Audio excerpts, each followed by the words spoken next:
like salt in a meal. One day, the king asked his daughters how much they loved him.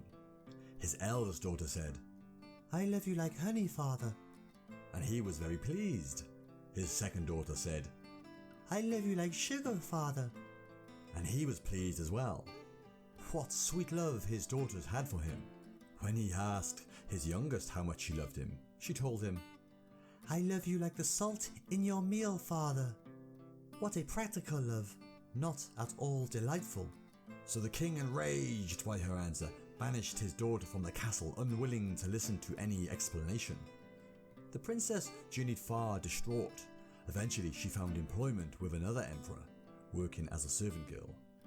She was so skilled and so kind that she quickly became handmaiden to the empress.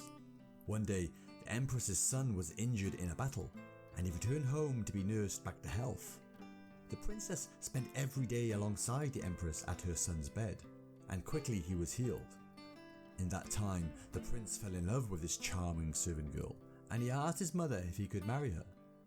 It took some convincing, as this was not a prudent match for a prince to make.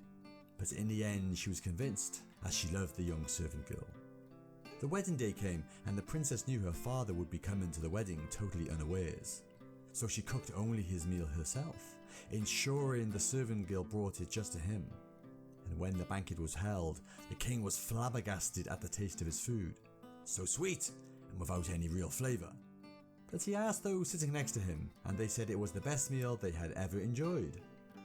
Eventually, he realised he was being had and demanded to know why. The princess stood up and said that since he did not like salt, she had cooked his food only with sugar and honey. Realising her to be his daughter, and finally understanding that he had been a fool, the emperor embraced her, apologising. She forgave him, and they all lived happily ever after.